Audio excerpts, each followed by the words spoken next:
Genesis chapter 29, verse 31 through chapter 30, verse 21.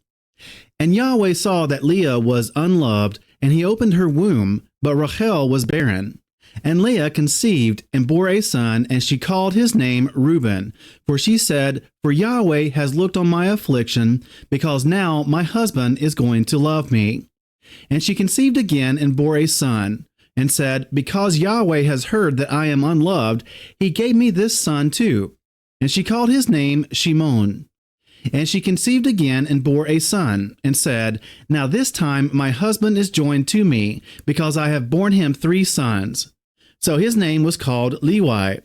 And she conceived again and bore a son, and said, Now I praise Yahweh. So she called his name Yehudah, and she ceased bearing. And when Rachel saw that she bore Jacob no children, Rachel envied her sister, and said to Jacob, Give me children, or else I am going to die. And Jacob's displeasure burned against Rachel, and he said, Am I in the place of Elohim, who has withheld from you the fruit of the womb? And she said, See, my female servant Bilhah, go into her, and let her bear for me, and let me be built up from her as well. So she gave him Bilhah, her female servant, as wife, and Jacob went in to her. And Bilhah conceived and bore Jacob a son. And Rachel said, Elohim has rightly ruled my case, and has also heard my voice and given me a son. So she called his name Dan.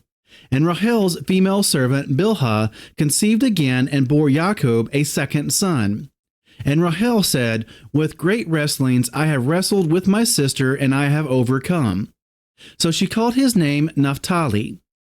And Leah saw that she had ceased bearing, and she took Zilpah her female servant, and gave her to Jacob as wife.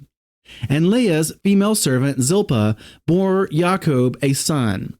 And Leah said, Fortune comes. So she called his name Gad.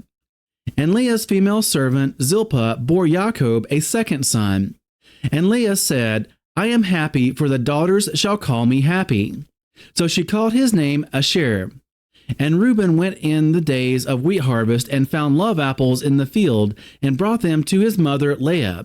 And Rachel said to Leah, Please give me some of your son's love apples. But she said to her, Is it a small matter that you would have taken away my husband? Would you take away my son's love apples too?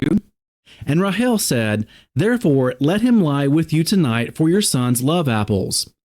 And when Jacob came out of the field in the evening, Leah went out to meet him and said, Do come in to me, for indeed I have hired you with my son's love apples. And he lay with her that night. And Elohim listened to Leah, and she conceived and bore Jacob a 5th son. And Leah said, Elohim has given me my hire, because I have given my female servant to my husband. So she called his name Yissaschar. And Leah conceived again and bore Jacob a 6th son. And Leah said, Elohim has presented me with a good present. Now my husband is going to dwell with me, because I have borne him 6 sons. So she called his name Zebulun. And afterward she bore a daughter, and called her name Dinah.